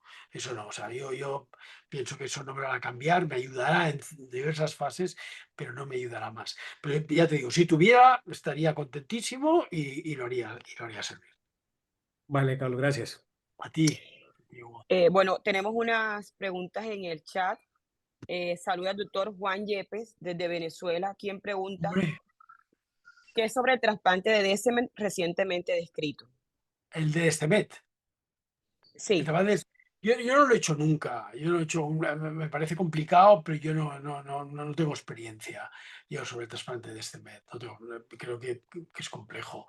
También está la cápsula anterior y hacer una cirugía combinada, etcétera. Entonces, me imagino que se refiere para cerrar el agujero macular, me imagino. No tengo experiencia y creo que es complicar un poco las cosas. vale. Tenemos otra pregunta. Saluda a la doctora Ana Domínguez desde Argentina, quien lo felicita por la excelente presentación y quiere saber cómo introduce la membrana amniótica a la cavidad vítrea. Bien, hasta ahora lo he estado haciendo por una esclerotomía aparte de 23 Gs, pero ahora lo que hago es quitar la cánula la activa, por donde voy a meterla, saco la cánula para no maltratar la membrana y la meto por ahí. Con una pinza de 25 o de 23, la meto por el diámetro mayor que ha dejado la cánula al sacarla. Entonces, como ya no tienes que hacer mucho más que inyectar perfluorocarbono líquido, pues hacerlo esto o utilizar otra esclerotomía nueva y la sutura se acabó. Hay un alemán que se llama Peter, no me acuerdo el apellido, que utiliza la misma cánula 25, la enrolla y la mete por allí y bueno. Puedes utilizar la misma cánula, sacar la cánula que tienes o crear una nueva esclerotomía. Listo, doctor.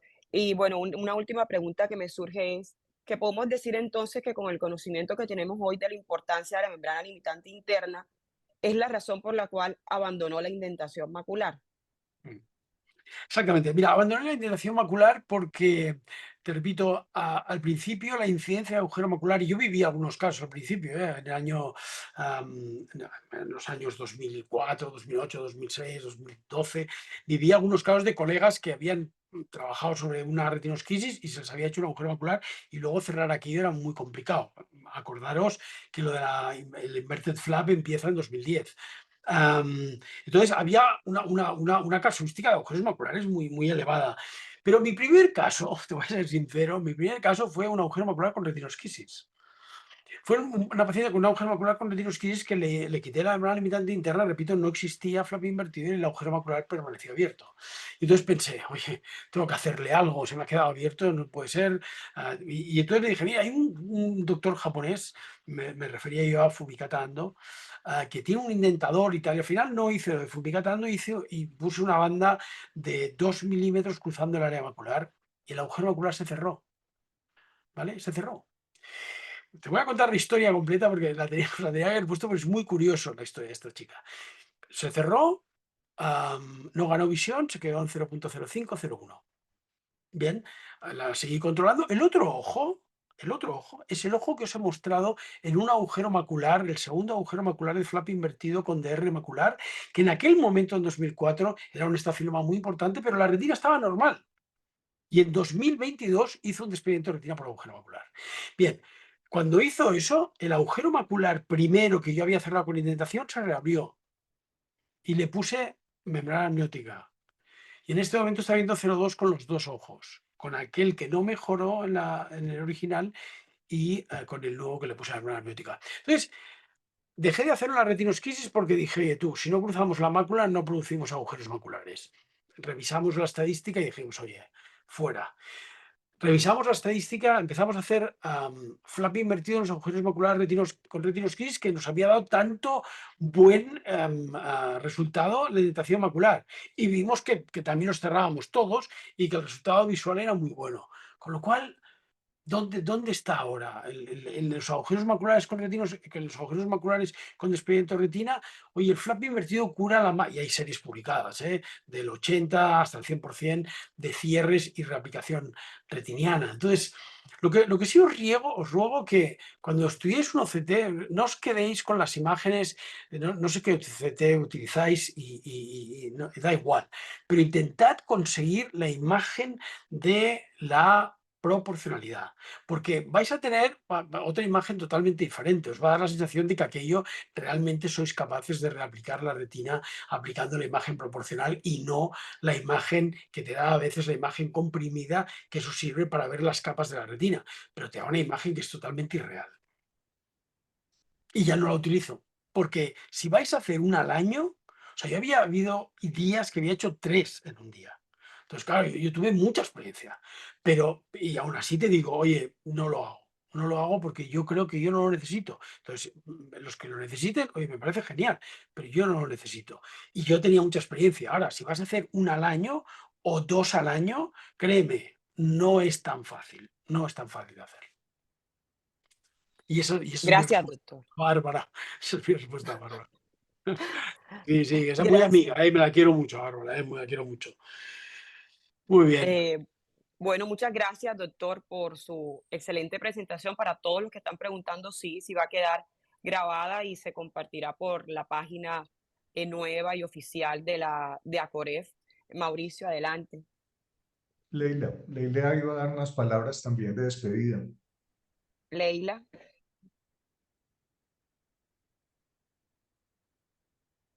Leila, micro. Voy, aquí estoy. Hola. No, que no paras de sorprenderme, tienes una vitalidad fantástica, nos tendrás que dar el secreto algún día, yo lo sé.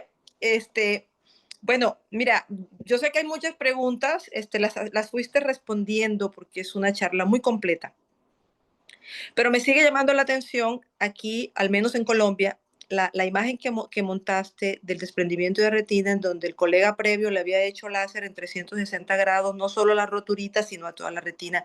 Yo quisiera que nos dieras un pequeñito consejo. Es muy común verlo aquí, en Colombia, que tienen esos altos miopes y entonces que por seguridad, o peor, mandan láser profiláctico al otro ojo. Es muy común y de verdad que hasta me apena, pero danos un consejito, por favor. A ver, yo te voy a decir lo que yo pienso, ¿vale? Porque pocas reglas, ¿no? Es difícil conseguir un consenso de todo el mundo sobre lo mismo, ¿no? Pero yo te voy a decir lo que yo pienso. A ver, la hialoides posterior, el anclaje de la hialoides posterior en los altos miopes, uno es muy irregular y dos, no la ve nadie. Nadie sabe dónde está. Es decir, tú la ves cuando haces una vitrectomía, tiñes o no tiñes con triamcinolona, como lo decía la doctora Camacho, o intentas levantar y entonces ves de dónde tira la hialoides posterior, ¿vale? Entonces, claro, cuando tú haces láser, intentas, las roturas donde se producen, en el borde posterior de la base del vítreo, ¿no? Entonces, tú estás haciendo láser un poco al aire, ¿vale? Entonces, yo creo que no es tan bueno. El láser provoca atrofia de las capas de la retina y puede provocar roturas que tú. El otro día operé a una señora que le habían hecho láser alrededor de una látice y la señora hizo un desprendimiento de retina, pues exactamente igual, ¿no? Entonces, es muy difícil decir no lo hagáis nunca, pero yo no lo hago. Yo no hago 360 a nadie en este momento. ¿Eh? Y en ese caso que nos ocupaba, yo le hubiera puesto una banda. Le hubiera puesto una banda, un cerclaje, y con eso me hubiera quedado bastante feliz, a pesar de que se desprendió al final por detrás, no por delante. Pero pero ya te digo, podríamos hablar de esto todo un día, toda una tarde. A lo que sí no os he puesto, pero os quería haber puesto es que para la gente joven, porque los que tenéis más experiencia lo sabéis, para la gente joven, Esos desprendimientos de retina de paciente joven, míope, de 5 dioptrías, de 6 dioptrías, que no tiene esta filada posterior, que son desprendimientos de retina que tienen unos agujeritos pequeños en la zona temporal inferior y hacen desprendimientos de retina progresivos, no les hagáis vitrectomía, por favor. Lo primero que tenéis que hacer es poner indentación y nada más. El otro día veía yo una chica que probablemente tenía unas 6 dioptrías de miopía, y en la primera cirugía le dije, bueno, parece que tenía una retinosquisis. No, oye, un miope alto, si tiene agujeritos pequeños en la retina, no son retinosquisis, son desprendimientos de retina. Lo que pasa es que como tienen la hialoides aplicada, avanzan muy lentamente. Oye, ponerles un trozo de raíl o ponerles una banda 360, tapad los agujeros, hacerle cirugía escleral y con eso se curan todos. Le hacéis una vitrectomía, a esta chica le hicieron una vitrectomía, después no le pusieron banda, RDR, banda, retinotomía, ya tenía PVR. Entonces, por favor, a los miopes jóvenes que hacen esos desprendimientos lentos, temporal inferior, esos con cirugía escleral se curan todos. No vitrectomía de entrada. Eso me gustaría para la gente joven que se está perdiendo un poco la técnica de la cirugía escleral. Y yo insisto en que eso es a mi manera de ver es lo mejor. Excelente, doctor Mateo. Muchísimas gracias, muy contentos de haberte tenido. Saludos a la doctora Rosé, un fuerte abrazo. De vuestra parte, oye, un placer, un honor para mí estar aquí. Y oye, lo que queráis, si tenéis al final preguntas en Acorrevi, hay alguna pregunta que tal, oye, me la enviáis, yo la contesto sin ningún problema y lo comentamos. Doctor Carlos Mateo, en nombre de la Asociación Colombiana de Retina y Vitrio, todos sus integrantes, los retinólogos que están conectados, queremos agradecerle por su generosidad en brindarnos estos conocimientos tan valiosos que día a día aplicamos en nuestra práctica profesional. Cada vez vemos más pacientes miopes, sabemos la importancia de un manejo adecuado, oportuno, pertinente, y que son personas jóvenes que todavía tienen muchos años de visión y dependen de un buen manejo inicial. Muchísimas gracias por brindarnos esta conferencia, por sacar un tiempo el sábado para compartir con nosotros. Estamos supremamente agradecidos. Un fuerte abrazo de parte de todos. Muchísimas gracias a todos, de verdad ha sido un placer, ha sido un honor estar aquí y teneros así tan fácil. Todavía me parece me parece una cosa espectacular. Oye, muchísimas gracias de verdad, de todo corazón. Y nada, oye, lo que necesitéis, veo a Marco desde Portugal allí, también veo a Marco, ¿qué tal? Oye, increíble. Oye, súper, muchísimas gracias de verdad a todos, muchísimas gracias. Muchas Un gracias, placer. doctor. Cuidaros mucho, que vaya muy bien. Gracias. Hasta luego. Que estén bien. Gracias. Un saludo a todos. Adiós.